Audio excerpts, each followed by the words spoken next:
Praise the lord. ದೇವರ ಪರಿಶುದ್ಧ ನಾಮಕ್ಕೆ ಸ್ತೋತ್ರವಾಗಲಿ. ದೇವರು ಕೊಟ್ಟಂತೆ ಈ ಸಮಯಕ್ಕಾಗಿ ನಾನು ದೇವರಿಗೆ ಸ್ತೋತ್ರವನ್ನು ಸಲ್ಲಿಸ್ತಾ ಇದ್ದೇನೆ. ಎಲ್ಲರೂ ಈ ಹೌಸ್ ಆಫ್ ಗಾಡ್ ನಿರೀಕ್ಷೆ ನೋಡಿ ಕಾರ್ಯಕ್ರಮಕ್ಕೆ ನಿಮ್ಮೆಲ್ಲರನ್ನ ಆತ್ಮಿಕವಾಗಿ ನಾನು ಬರಮಾಡಿಕೊಳ್ತಾ ಇದ್ದೇನೆ.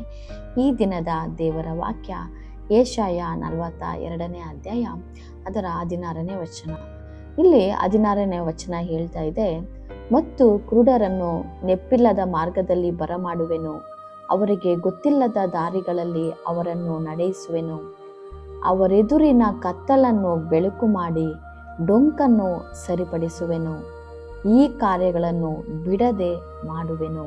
Hallelujah, praise the Lord. ಪ್ರಿಯರೇ, ಈ ಒಂದು ವಾಕ್ಯದಲ್ಲಿ ನಾವು ನೋಡುವುದಾದರೆ ಒಂದು ಕುರುಡಾದ ಮನುಷ್ಯರ ಮುಂದೆ ಕಾಣುವಂಥ ಕತ್ತಲನ್ನು ನಾನು ಬೆಳಕು ಮಾಡುತ್ತೇನೆ, ಅವರ ಮುಂದೆ ಇರುವಂಥ ಡೊಂಕಾದ ದಾರಿಗಳನ್ನು ನಾನು ಸರಿಪಡಿಸುತ್ತೇನೆ ಎಂಬುದಾಗಿ ದೇವರು ಇಲ್ಲಿ ಹೇಳುವುದನ್ನು ನಾವು ನೋಡ್ತಾ ಇದ್ದೇವೆ. ಹಲ್ಲೆಲೂಯಾ.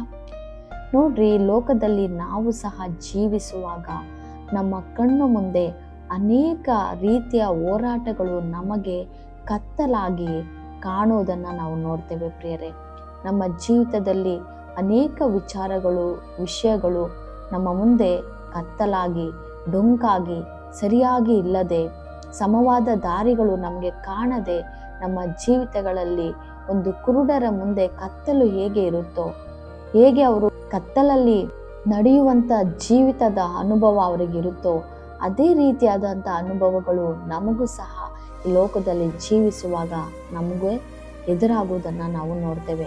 ಆ ಒಂದು ಸಮಯಗಳಲ್ಲಿ ಸಂದರ್ಭಗಳಲ್ಲಿ ನಮಗೆ ಯಾವುದೇ ಒಂದು ಮಾರ್ಗ ಇಲ್ಲವಾ, ಮಾರ್ಗನೇ ನಮಗೆ ತೋರುತ್ತಾ ಇಲ್ಲವೇ, ಬೆಳಕು ನಮಗೆ ಕಾಣಿಸ್ತಾ ಇಲ್ಲವೇ, ನಮ್ಮ ಜೀವಿತದಲ್ಲಿ ಯಾವುದೇ ಒಂದು ಸಂತೋಷವಾದ ಮಾರ್ಗವಿಲ್ಲ, ಸುಖಕರವಾದ ಮಾರ್ಗವಿಲ್ಲ, ಎಲ್ಲವೂ ಕತ್ತಲಾಗಿದೆ, ನಮ್ಮ ಜೀವಿತ ಪೂರ್ತಿಯಾಗಿ ಕತ್ತಲಾಗಿದೆ, ನಮ್ಮ ಕಣ್ಣು ಮುಂದೆ ನಮಗೆ ಯಾವುದೇ ಒಂದು ಸಂತೋಷಕರವಾದ ಮಾರ್ಗ ಕಾಣಿಸ್ತಾ ಇಲ್ಲ, ಎಲ್ಲ ದಾರಿಗಳು ಮುಚ್ಚಲ್ಪಟ್ಟಿದೆ, ಎಲ್ಲ ಬಾಗಿಲುಗಳು ಮುಚ್ಚಲ್ಪಟ್ಟಿದೆ. ನಾವು ಏನೋ ಒಂದು ಕಾರ್ಯವನ್ನು ನಾವು ಮಾಡಬೇಕು ಅನ್ಕೊಳ್ತೀವಿ, ಅಷ್ಟರಲ್ಲಿ ಆ ಒಂದು ಕಾರ್ಯ ಮುಚ್ಚಲ್ಪಡುವುದನ್ನು ನಾವು ನೋಡ್ತಾ ಇದ್ದೇವೆ ಎಂಬುದಾಗಿ ಈ ದಿನಮಾನಗಳಲ್ಲಿ ನೀವು ಸಹ ಈ ರೀತಿಯಾದಂಥ ಅನುಭವಗಳಲ್ಲಿ ಹಾದು ಹೋಗ್ತಾ ಇರ್ಬೋದು.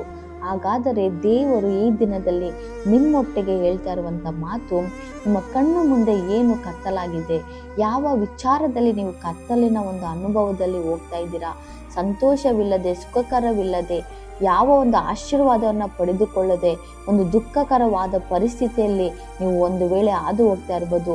ನಮ್ಮ ಜೀವಿತವು ಈ ಒಂದು ವಿಚಾರ ನಮ್ಮ ಜೀವನದಲ್ಲಿ ಆಗಿದ್ದರೆ ಚೆನ್ನಾಗಿರ್ತಿತ್ತು, ಈ ಒಂದು ಆಶೀರ್ವಾದ ನಮಗೆ ಸಿಕ್ಕಿದ್ದರೆ ಚೆನ್ನಾಗಿರ್ತಿತ್ತು, ನಾವು ಸಂತೋಷವಾಗಿ ಮುಂದೆ ಹೋಗ್ತಾ ಇದ್ದೆವು, ಅಷ್ಟರಲ್ಲಿ ಈಗ ಬಾಗಿಲು ಮುಚ್ಚಲ್ಪಟ್ಟಿತು ಎಂಬುದಾಗಿ ಅನೇಕ ವಿಚಾರಗಳಲ್ಲಿ, ಗಲಭೆಗಳಲ್ಲಿ, ಒಂದು ರೀತಿಯಾದಂಥ ಕಳವಳಗಳಲ್ಲಿ, ಚಿಂತೆಗಳಲ್ಲಿ, ನೀವು ಕಣ್ಣೀರಿನಲ್ಲಿ ನೀವು ಹಾದು ಹೋಗ್ತಾ ಇರ್ಬೋದು ಪ್ರಿಯರೇ.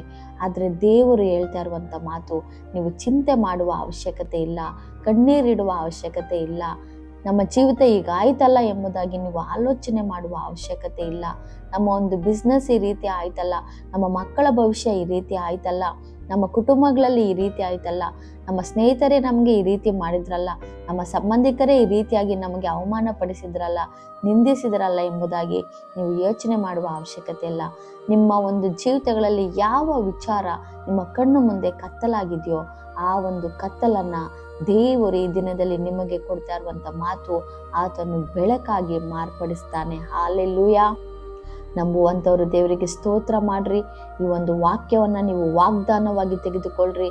ನನ್ನ ಒಂದು ಜೀವಿತದಲ್ಲಿ ಈ ಒಂದು ಕಾರ್ಯ ಕತ್ತಲಾಗಿದೆ, ಈ ಒಂದು ಕಾರ್ಯ ನನಗೆ ಆಗಬೇಕಾಗಿದೆ ಎಂಬುದಾಗಿ ನೀವು ಯಾವ ವಿಚಾರದ ಬಗ್ಗೆ ಯೋಚನೆ ಮಾಡ್ತಿದ್ದೀರೋ ಆ ವಿಚಾರವನ್ನು ದೇವರು ಬೆಳಕಾಗಿ ಮಾಡುತ್ತಾನೆ. ಅಂದರೆ ಆ ಒಂದು ಕಾರ್ಯ ನಿಮ್ಮ ಜೀವಿತದಲ್ಲಿ ಆಗುವ ಹಾಗೆ ದೇವರು ಮಾಡ್ತಾನೆ.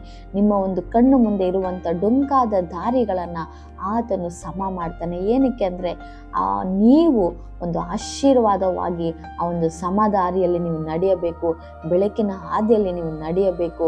ಆ ಆಶೀರ್ವಾದ ಕೊಟ್ಟರೆ ನೀವು ಸಂತೋಷವುಳ್ಳವರಾಗಿ ಆತನನ್ನು ಸ್ತುತಿಸುವಂತೆ ಆತನು ಖಂಡಿತವಾಗಿ ನಿಮ್ಮ ಜೀವಿತಗಳಲ್ಲಿ ಆ ಒಂದು ಕಾರ್ಯವನ್ನು ಮಾಡಲು ಆತನು ಸಿದ್ಧನಿದ್ದಾನೆ ಪ್ರಿಯರೇ.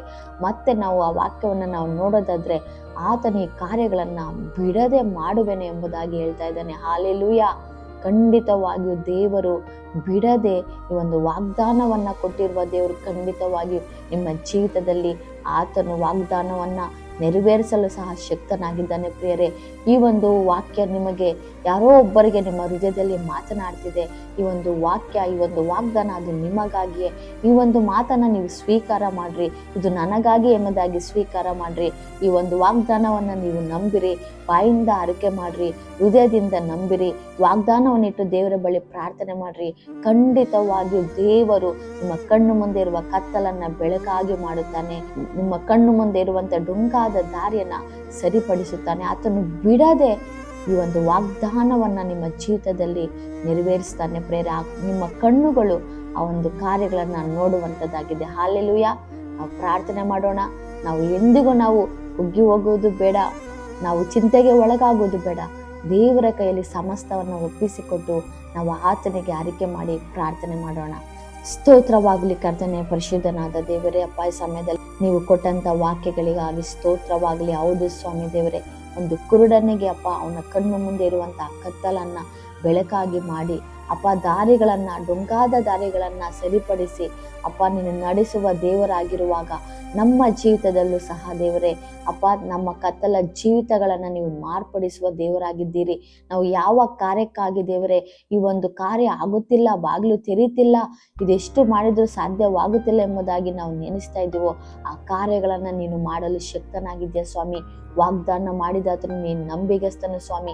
1000 ತಲೆಗಳವರೆಗೂ ಅದನ್ನ ನೆನಪಿನಲ್ಲಿ ಇಟ್ಟುಕೊಂಡು ನೀನು ಮಾಡುವ ದೇವರು ಸ್ವಾಮಿ. ಅಪ್ಪ, ನೀನು ಮನುಷ್ಯರಂತ 2 ಮಾತಿನ ದೇವರಲ್ಲ ಸ್ವಾಮಿ. ಅಪ್ಪ, 2 ಮಾತು ನಿನ್ನಲ್ಲಿ ಇಲ್ಲ ಸ್ವಾಮಿ.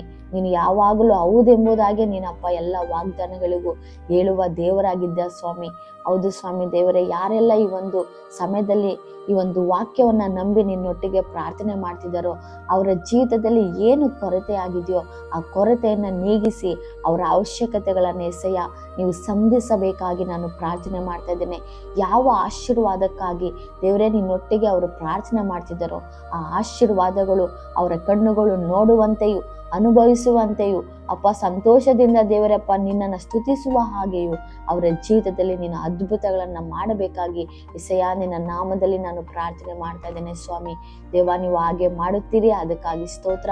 ತಂದೆಯಾದ ದೇವರೇ, ಈ ಸಮಯದಲ್ಲಿ ಯಾರೆಲ್ಲ ಜಾಯ್ನ್ ಆಗಿದ್ದಾರೋ ಅವರೆಲ್ಲರ ಜೀವಿತಗಳು ಎಸೆಯ ಆಶೀರ್ವಾದಕ್ಕೆ ನಡೆಸಲ್ಪಡಲಿ, ಅಭಿವೃದ್ಧಿಗೆ ನಡೆಸಲ್ಪಡಲಿ, ಗೌರವಕ್ಕೆ ಅಪ್ಪ ನಡೆಸಲ್ಪಡಲಿ, ಮೇಲ್ಮೆಗೆ ನಡೆಸಲ್ಪಡಲಿ, ಮಹಿಮೆಯಿಂದ ಮಹಿಮೆಗೆ ಅಪ್ಪ ಅವರ ಜೀವಿತಗಳು ನಡೆಸಲ್ಪಡಲಿ, ಅಭಿಷೇಕದಿಂದ ಒಂದು ದೊಡ್ಡ ಅಭಿಷೇಕಕ್ಕೆ ಅವರ ಜೀವಿತಗಳು ನಡೆಸಲ್ಪಡಲಿ. ದೇವರೇ ಎಸೆಯ, ನೀವು ಹಾಗೆ ಮಾಡಿರುವುದಕ್ಕಾಗಿ ಸ್ತೋತ್ರ.